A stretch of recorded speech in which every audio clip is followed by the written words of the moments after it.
step is self-awareness. I don't think that we have enough self-awareness. We do not reflect enough on our own lives. We kind of just coast. If there's something that we're struggling with that we absolutely have to understand and master, let's say for work or let's say in a relationship, then we do the bare minimum and we get to that solution. We say, okay, cool, got that, fix that. I don't really need to do anything more than that.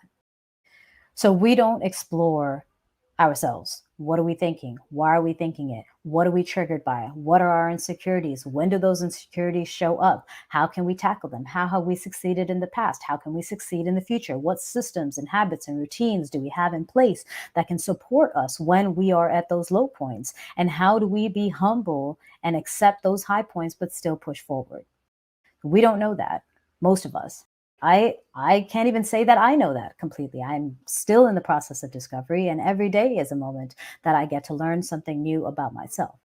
But most of us don't know our full capacity, our full potential, all our knowledgeability, what our skills are, what our expertise are. And I'm not specifically referring to your profession, right? That's one thing. But we have a lot of skills, a lot of people who are parents. Your patience and your ability to command attention is a skill. And if your parents, I mean, the amount of experience you have is all of that time with that child of yours. And if you have more than one kid, multiply that. And those are skills, actually. Those are things that you can transfer to other areas of your life if you want to look at it that way. So most of us don't look at that. We're just, I'm a parent. That's not like those little minute skills within being a parent are not acknowledged. We don't know our weaknesses. We often don't know, again, like I said, those triggers, right? And our insecurities. We tend to, for the most part, relish on things, the better things. And when we encounter a weakness or frustration, we might push through, but we're not really acknowledging it in a way that we can create permanent solutions to it.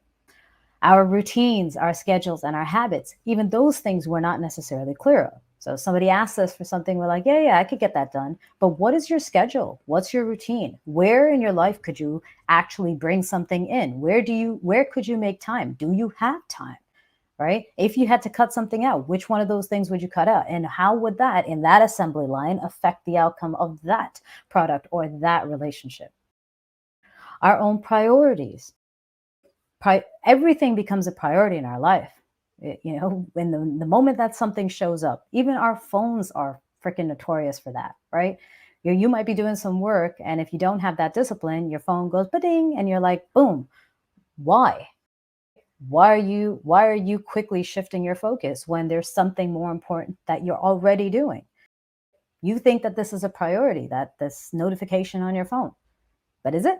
Right? So we're not even clear of our priorities. Our boundaries. Many of us haven't set some clear boundaries. And I'll tell you, in my life, that lack of boundaries has really damaged many of the relationships in my life.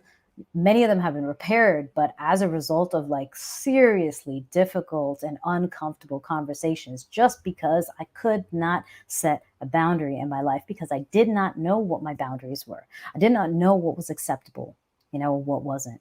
And then our resources. Everything that we say yes to requires something: time, effort, energy, money, training, a multitude of things, right? There requires something, however. And so if we're not aware of our resources, we don't necessarily know whether we can actually bring that to the table. Do we have the resources to do something? So self-awareness is key. If you don't have self-awareness, and this applies to anything in life, right? There's not that much that you're going to be able to contribute at a high level of quality. You might be able to show up, but you're not going to be doing your 100%, your best, or what could be expected of you.